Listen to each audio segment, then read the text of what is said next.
Oi, eu sou a Thaís Moura, doutoranda em Administração de Empresas e também professora na área da administração. E nesse vídeo eu vou te contar como eu passei em dois programas de doutorado em administração. Um na UFO, Universidade Federal de Uberlândia, e o outro na Unicamp. Bom, a primeira coisa que eu fiz foi um planejamento e com um ano de antecedência. Então, eu pensei em quais universidades eu gostaria de fazer o meu doutorado em administração. E aí, algumas pessoas têm alguns critérios de escolha. O critério pode ser a linha de pesquisa. Então, por exemplo, a linha de pesquisa onde eu quero desenvolver o meu trabalho só tem na Universidade X. Então, eu vou me aplicar lá. Então, a linha de pesquisa é um dos critérios. Um outro critério muito importante é a reputação da universidade. E o terceiro, às vezes, a localização, a proximidade, né, da cidade natal, ou às vezes uma universidade que esteja em uma cidade onde eu tenha familiares, parentes. No meu caso, o primeiro critério que eu utilizei para escolher as instituições foi a proximidade da minha cidade natal. Eu sou de Uberlândia, resido aqui atualmente, e esse foi o meu primeiro critério de escolha. E em seguida, meu segundo critério de escolha, é claro, foi a reputação da universidade. Pensando nisso, eu escolhi quatro instituições para me aplicar, que foram a UFO, aqui de onde eu resido mesmo, em Uberlândia, a Unicamp, que fica sediada em Campinas, interior do estado de São Paulo, mas o campus da administração fica na cidade de Limeira, que também fica no interior de São Paulo. Também escolhi a USP de Ribeirão Preto, que também fica mais assim um pouco próximo, né, da minha cidade, e também pensei na UFMG, que fica em Belo Horizonte. E aí, a partir disso, eu comecei a estudar o edital de cada programa de doutorado dessas instituições. Então, o meu segundo passo foi criar uma planilha que organizasse as principais informações de cada programa. Então, eu criei lá uma coluna com a data de abertura do edital, com o período de inscrições, as etapas do processo seletivo, o número de vagas de cada programa, a pontuação da prova de títulos. E por que eu fiz isso? Porque cada programa de doutorado, de cada instituição, tem o seu próprio processo seletivo, com seus próprios requisitos, o seu próprio método de seleção dos candidatos. Então, é muito importante que você conheça esse processo seletivo. E um detalhe importante, por que eu comecei esse planejamento com um ano de antecedência? Porque, em geral, os programas de doutorado, né, o processo de abertura do processo seletivo, ele acontece uma vez por ano. Então, é importante que você comece a se preparar, aí, no mínimo, com uma antecedência aí de um ano. Depois dessa planilha, eu comecei a estudar para o teste da ANPAD. Para quem é do curso da área da administração, sabe que esse teste é um teste que é pré-requisito para se cursar qualquer programa de pós-graduação estrito sensu em administração. Então, é um teste que ele já é bastante conhecido e que ele é um pré-requisito para participar dos processos seletivos de mestrado e doutorado em administração. Então, esse teste, ele acontece geralmente 3 vezes por ano. Tem uma edição que costuma ser em fevereiro ou março, uma outra em junho e a terceira por volta do mês de setembro. Então, em janeiro de 2020, eu comecei a me preparar, então, para esse teste. Por quê? Porque ele era o primeiro requisito para que eu conseguisse me aplicar aos programas de doutorado. Então, eu fiz essa prova só na edição de setembro, então foi só em setembro que eu fui fazer a prova, ou seja, eu fiquei 9 meses me preparando para esse teste. Para quem não conhece, é um teste que tem matérias que nós não costumamos estudar na escola, como, por exemplo, raciocínio lógico, raciocínio analítico. Então, essas matérias me exigiram um pouco mais de estudo e de preparo, né? Além dessas matérias, caía também português, inglês e raciocínio quantitativo, que traduzindo em miúdos é a nossa matemática. Então, esse teste é um teste que exige muito, né? E o primeiro grande desafio dele são essas matérias, realmente, né? Que algumas a gente não tem muita familiaridade, tem que estudar a partir do zero. O segundo desafio desse teste é que é pouco tempo para resolver todas as questões, então a gente tem que ter uma estratégia de resolução dessa prova, né? Eu tenho um vídeo que eu falo só sobre estratégias para passar, para conseguir uma nota boa no teste ANPAD. E o terceiro ponto desse teste é que o valor da inscrição dele é razoavelmente alto, né?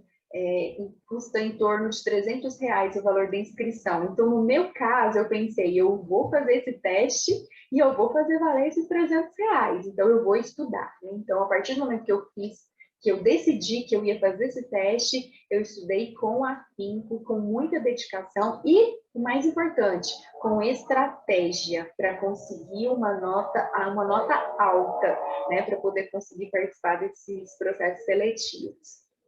E muito importante sobre o teste da ANPAD aqui, eu pensava que eu não queria estudar só para conseguir uma nota mínima, porque para quem não sabe, para quem não é da área, para os processos de mestrado e doutorado, cada instituição fixa uma nota mínima que você precisa obter nesse teste para só então participar do processo seletivo. Então, não basta só fazer o teste e apresentar qualquer nota, você tem que ter uma nota mínima. Mas desde o começo, eu estudei pensando em não só conseguir aquela nota mínima do teste, mas conseguir a nota mais alta que eu conseguisse. Por quê?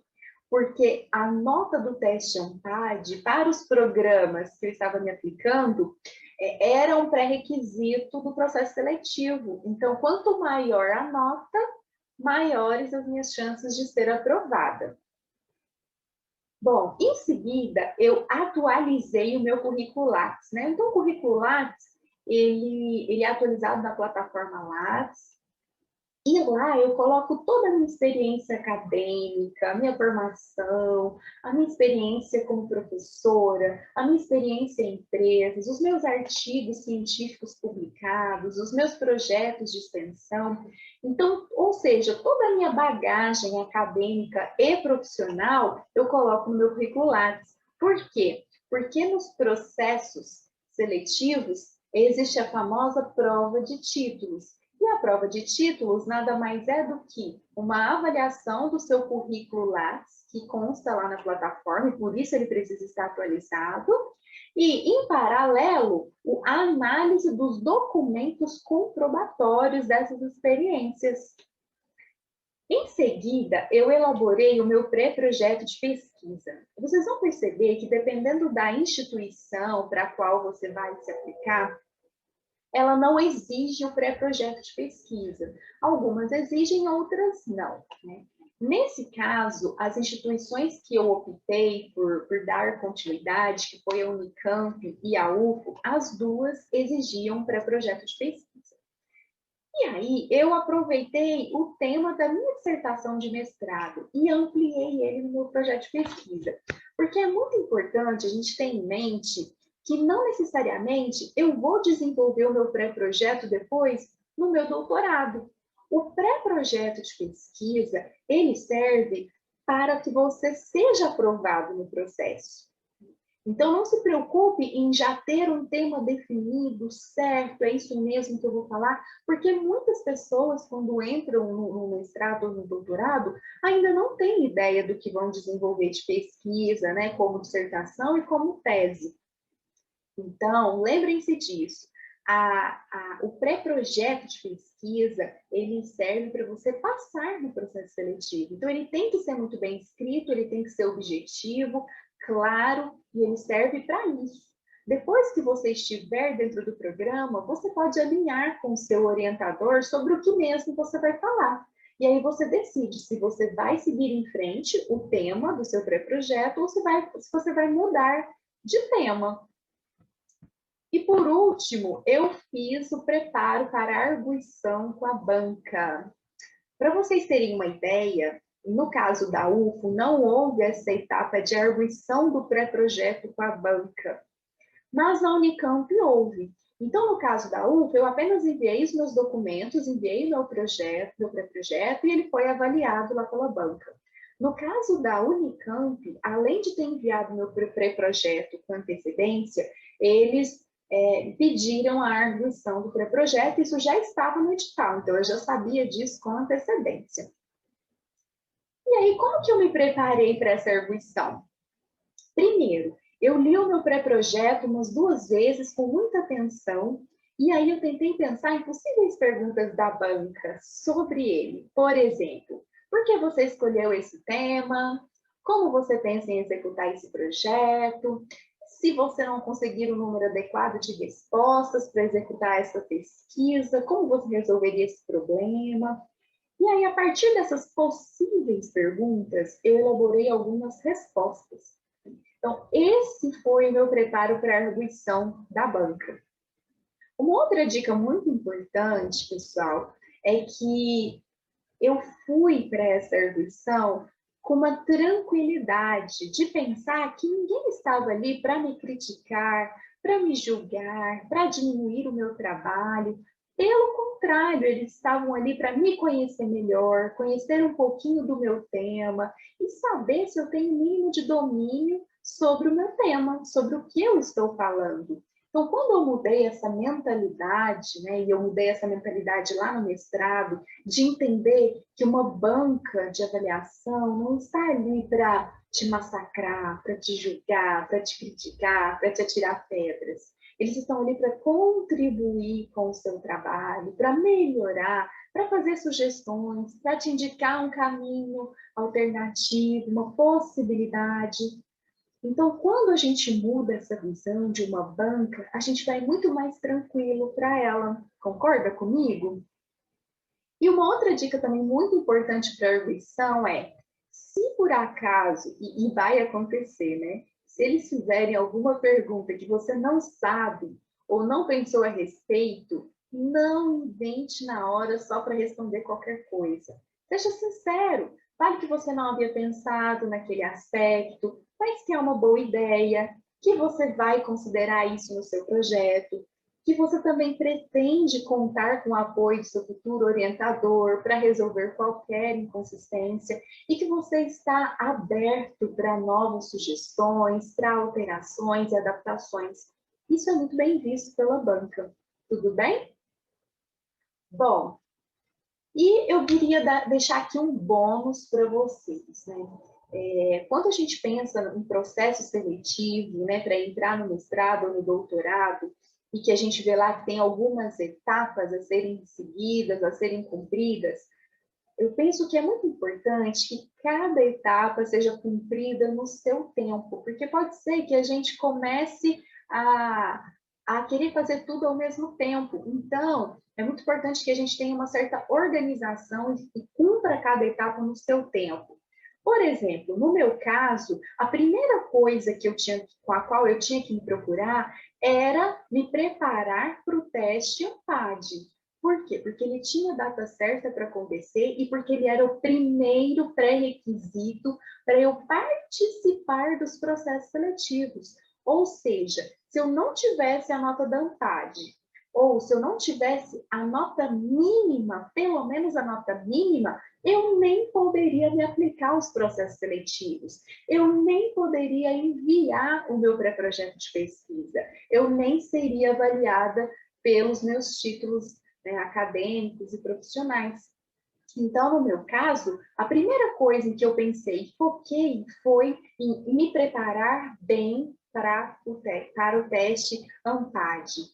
Depois disso, depois que eu fiz a prova, que eu vi o resultado, que eu tirei aquela responsabilidade, né, das costas, vamos dizer assim, aí eu fui me preocupar com a atualização do meu currículo na plataforma Lattes. Depois disso, eu já comecei a elaborar o meu pré-projeto. E aí, depois disso, depois que eu fui aprovada para a arguição, é que eu fui me preparar para a arguição. Então, perceberam como eu fiz cada coisa no seu tempo? Eu poderia muito bem estar me preparando para o teste EMPAD, já preocupada com o pré-projeto e com o currículo, com os documentos, né? Mas isso só me atrapalharia e me tiraria do foco. Então, cada etapa no seu tempo. E qual foi o resultado? Eu fui aprovada tanto na UFO quanto na Unicamp. E agora? Agora eu vivo um dilema. Em qual universidade eu vou cursar o meu doutorado? Se você quiser saber mais sobre o desfecho desse dilema, comenta aqui embaixo que eu faço outro vídeo contando como tem sido esse processo de escolha. Obrigada, vejo vocês no próximo vídeo.